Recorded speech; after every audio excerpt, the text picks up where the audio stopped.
কোটা আন্দোলনে গ্রাফিতি ও আন্দোলনের কিছু স্লোগান: লাশের ভিতরে জীবন দে, নাইলে ছাইরে দে, বুকের ভিতরে আমারে গুলি কর। ধর্ম যার যার, দেশ সবার, আমাদের নতুন বাংলাদেশ। হিন্দু, মুসলিম, বৌদ্ধ, খ্রিস্টান সবাই মিলেই এ দেশটাকে নতুনভাবে স্বাধীন করেছি, তাই বাংলাদেশ সবার। পেশাগত দায়িত্বে পালনের সময় আক্রান্ত থেকে তাদেরকে বিনম্র শ্রদ্ধা। কিছু বুদ্ধিজীবী, সুশীল, কুশীল, সাংবাদিক, পেশাজীবী মানুষ অবদান রেখেছেন। রংতুলিতে আন্দোলনদের স্লোগান: বিপ্লব যেন বেহতি না হয়। স্লোগান সারা বাংলাদেশে গ্রাফিতি অঙ্কন। রংতুলিতে কোটা আন্দোলন, সংস্কার আন্দোলন, বলো বলো বীর উত্তম, বলো বলো উন্নত মমশির। স্মরণ করা হয় আবু সাঈদ, মুগ্ধ আর অনেককে। ইতিহাসের নতুন অধ্যায়, জুলাই 24। পানি লাগবে, পানি লাগবে, মুগ্ধর সেই কণ্ঠ এখনো সকলের কানে ভাসে। এগুলো স্মৃতি হিসেবে কোটা আন্দোলনে গ্রাফিতে রেখা আছে চারদিকে।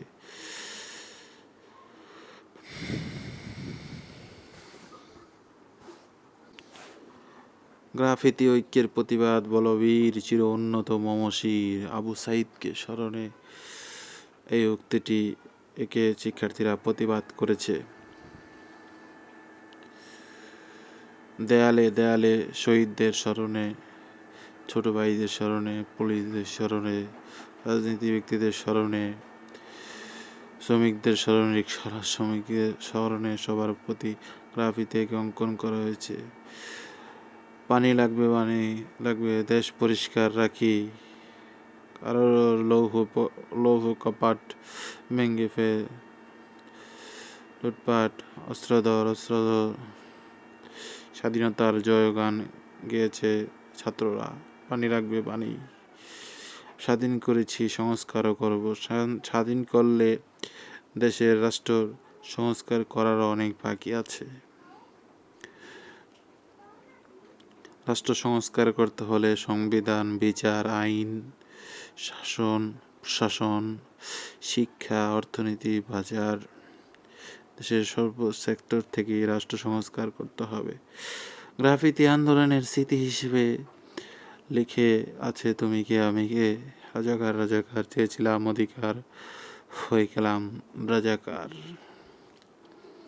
বন্ধ থাকুক লেখাপড়া, অন্ধ থাকুক জাতি, আগামীতে দেশ গড়বে মুক্তিযোদ্ধার নাতি। শপথ নিয়েছি দেশ গড়ার, দেশকে করতে হবে, দেশকে কল্যাণমুখী করতে হবে, দেশকে সমৃদ্ধিশালী করতে হবে, দেশের মানুষকে দেশ সেবা দিতে হবে, দেশের জয়গান গেতে হবে, রাষ্ট্র সংস্কারের কাজে সকলকে এগিয়ে আসতে হবে। কোটা সংস্কার আন্দোলন থেকে সরকার পতন